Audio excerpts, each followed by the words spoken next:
Yo, what's up, guys? We're leaving up where we left off. It's still like 9:30. My voice is tired, but we're gonna keep going so we can actually finish the series by Halloween. I have no idea how long this game is, but I doubt she's gonna be able to come over very much more between the time and because it's like 4 days from now. It's 9:34 now. It's also 2:13 a.m. Yep. Wait, did it die? Oh no, there it is. Oh, there's the spoopy again. Okay, the flashback's over. Oh, yeah, if you're confused, you should probably watch the first episode. Yeah. I awake completely confused, not knowing how much time has passed. My head hurts like hell, but I can't blame it. Your head? Fortunately, the pain goes away quickly, just as my confusion. Soon I come back to my senses. I don't think that's how headaches work.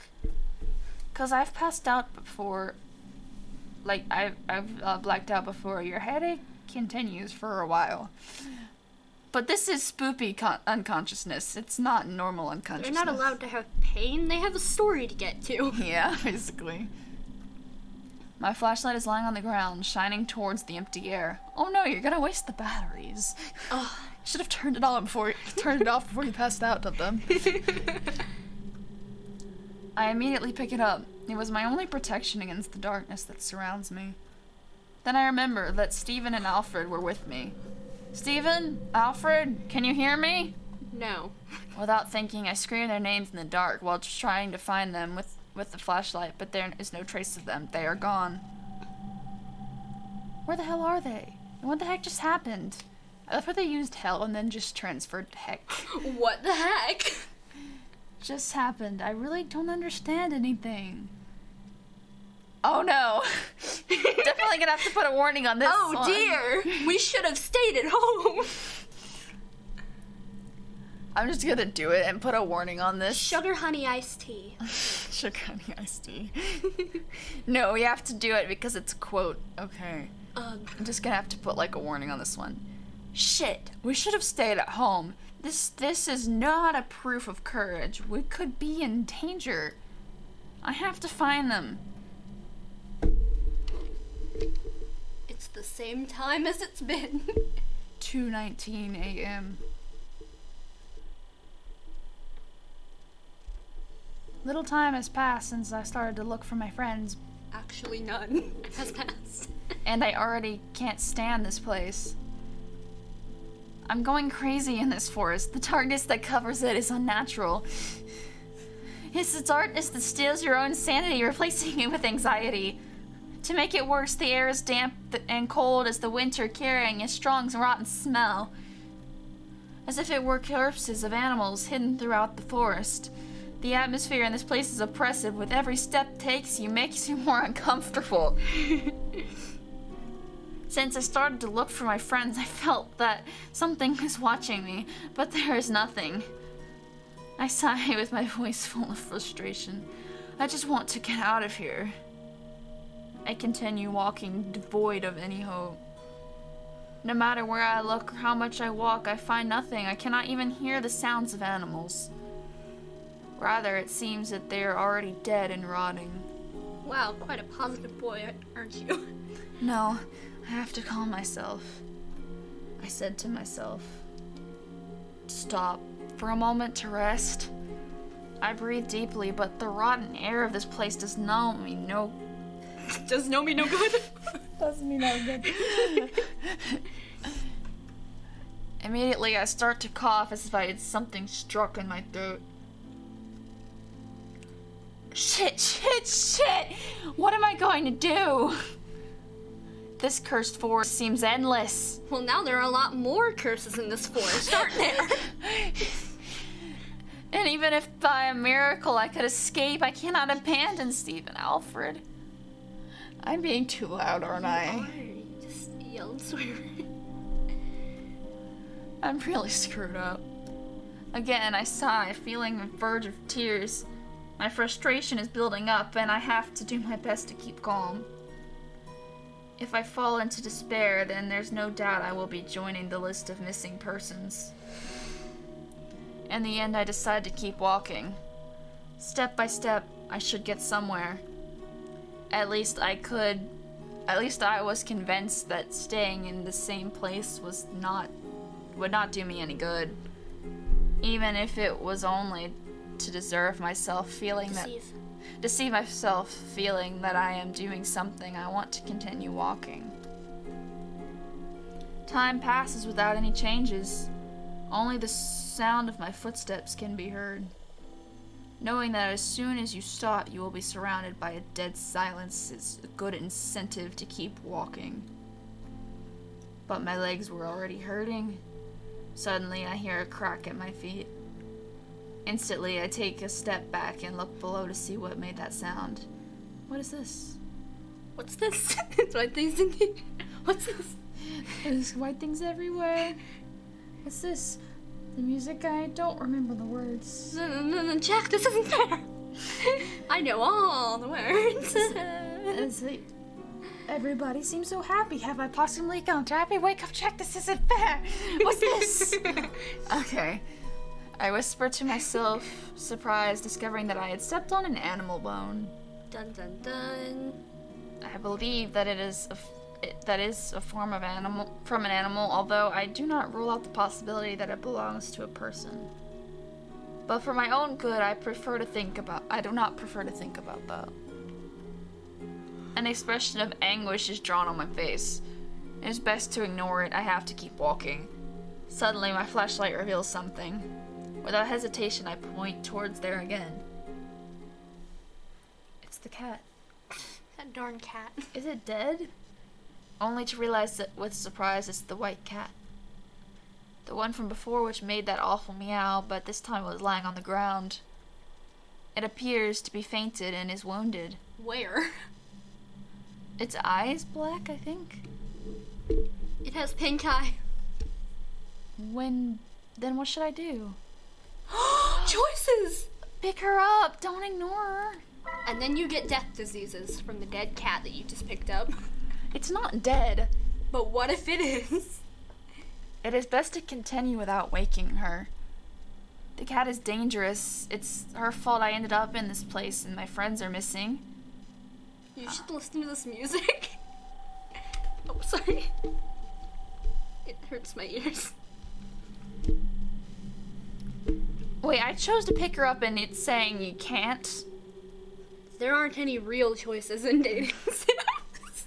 But even knowing that, for some strange reason, I can't help but feel sorry for her. Wait, why is he blaming everything on the cat? Stupid cat. You're the reason my friends decided to come out here. I think he's going insane. It's the fog. Even if it is unnatural, it is still an animal. So he's thinking that's the reason everything strange is happening. I then bend down to see her closer. So it's actually a story where you can change what happens. That's cool. Well, now we're gonna have to play more than once and find every possible ending. Oh no. There are 23 endings. She is unconscious and there's a thin line of blood coming from her mouth. Where? What mouth? I'm a real idiot. I said to myself. At the same time, I cleaned the blood from her mouth with a handkerchief that I had with me. Who carries a handkerchief? I think it just means tissue. Huh. Fortunately, she does not wake up. I then close her mouth, making her appearance a little better. Now she seemed Now she seemed to be peacefully sleeping.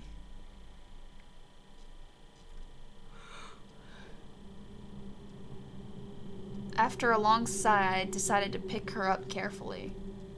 I don't know what the powers of this cat are, but if she brought me here, maybe she can return me to my world. You're just in the woods. Calm down. With her in my arms, I decided the best thing I can do is to continue walking. Well, he is in some kind of vortex, it seems, because he can't get out. It's like that golf episode of DuckTales. I don't know, but no matter how far he walks, he can't get out. I don't know. I think he's going a little bit cuckoo. Mm-hmm. I just noticed that, the icon for this game is a white-haired girl, but, down when the game is open, the symbol is the cat. It's a Neko. But the girl doesn't have cat ears. Maybe It they're doesn't. under her hair. It doesn't matter. You have nothing against Nekos. No, I like them, but some people. Caxi. No, wait, it's not Caxi. Never mind. It's Galaxy. Galaxy is okay. Like, one of the most things she puts in her cringe comp is what she calls CEOs or something like that. It's like, no, it's unnecessary cat ears OCs. Ah. She hates Nekos.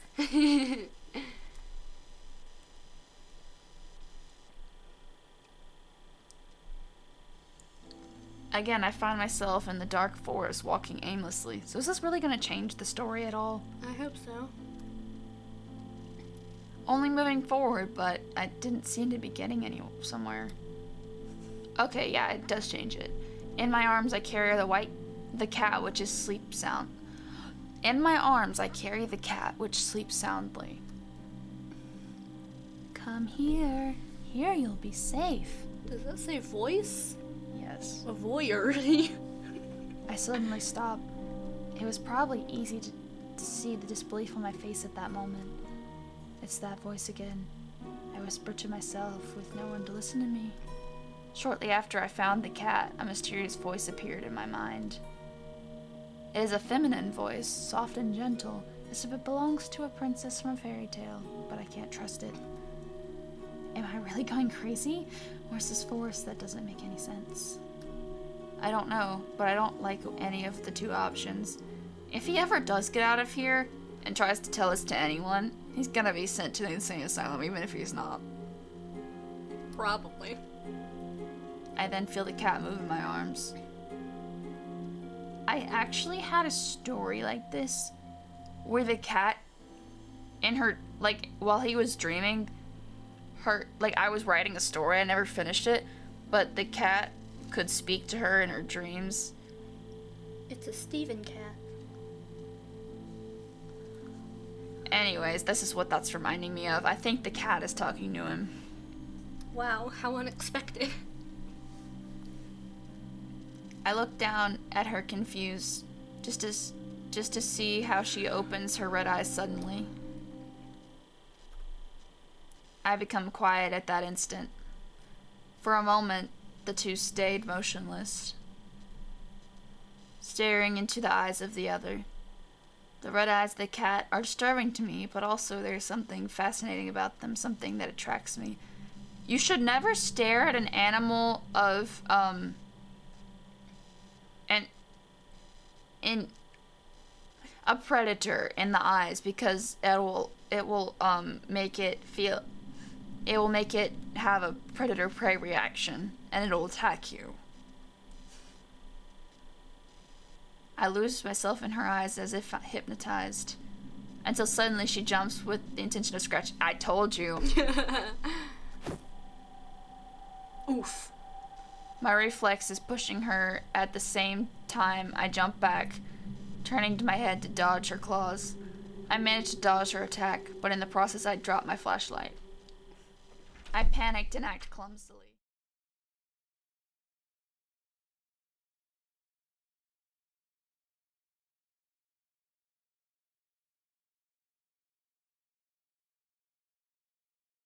The flashlight falls near me, lighting up a tree in the vicinity.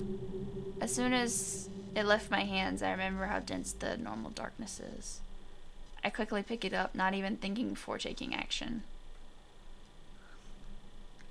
I then light the place where the cat was, only to discover she had arched her body angrily as if she feared an attack from me. Those red eyes stare at me, shining in the light of the flashlight as if they were jewels reflecting a fearsome hatred and rejection towards me. My body freezes after seeing them. I can't even think. Oof. The cat then lets out a thunderous meow similar to the one before, but weaker, although not any less frightening. There is no doubt that there is something wrong with that animal. It must be cursed. Everything in her fault, which She must be some kind of evil spirit, a pet of the witches. I feel how panic seized me. My heart beating quickly, begging me to do something. My mouth is dry, my forehead covered with cold sweat. What should I do?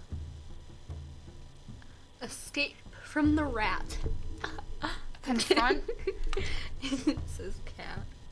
I think confront would be better, as if, like, try to calm her.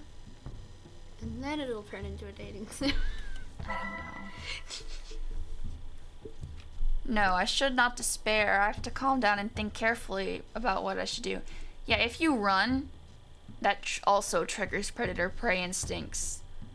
Like, if you run from an angry cat, it will chase you. That's good to know. If you, like, back away slowly, it won't. With that in mind, I take a deep breath and look again at her. Soon the expression in my eye changes from fear to courage. I realize it is only a cat, without doubt a strange one, but my life is not actually in danger. Well... This isn't a tiger staring at me, but a simple cat. Apparently her only power is those weird meows. Mew mew mew mew mew mew mew. If she could kill me, she would have already done it. So I rule out that possibility. Her work must be transporting the next victim to the area of the forest, so unnatural and shady. After filling my lungs with air, I slowly walk towards the cat. Who says that? After filling my lungs with air. Don't know. Her meows get louder with every step, but I don't let them scare me. Mew mew mew mew mew mew mew mew mew mew. Seeing that I don't turn back, she surely takes a step back. In my mind, I smiled at the image. The prey is now the hunter. I look at her directly while advancing. Little by little, her meow becomes weaker, as if she was losing strength. Then I suddenly jump and take her in my hands. She hardly resists at all. Not so tough now, right? You look better like this. She is trembling in my hands. She looks so helpless that I almost felt like a villain. You are attacking an innocent cat. But I must not forget all that she has done so far. Why is there a semicolon there? That's just being apostrophe. Okay. It's her fault that I'm in this place. Again, blaming the cat. How do you know that she has anything to do with this? Maybe she's just a random stray cat. She brought me here. Then if I kill her, would it be possible to go back? I don't think that's how it works. For a moment, the grim idea crossed my mind. Okay, good, this isn't actually an option, is it? I had never killed an animal. Truth is that I can't be proud of myself in doing such a thing. But if I do, maybe this legend could end here and now. Then what should I do? You're Kill her. No! It's seriously an option? No. Kill her. Aww. I'm not killing her. It is only logical. The magic should die along with the cat. That should be my ticket back. That's not how it works. If you kill the cat, you're never going to be able to escape. That kind of magic doesn't die with the perpetrator. Magical cats. My daddy's here. Oh, okay. Then I guess we'll leave it as a cliffhanger here. Let me see what the next line says. If I kill her, everything would be over tonight and the legend would come to an end. Come back next time to find out if it actually does. Confident that it was for the best, I try to view it in my mind. But no matter how hard I force myself to see it, in the end I am unable to take a life of another living being. Even if it is a cursed cat serving a witch, I don't feel good killing her. Aww. I think I'm too nice for my own good. So the only thing that remains is to keep her with me, hoping that sooner or later she allows me to escape. Without knowing more, I decide the best thing to do is continue my path. Okay, that's probably a good stopping point. Perfect. Another time. Alright, Good bow. Bye.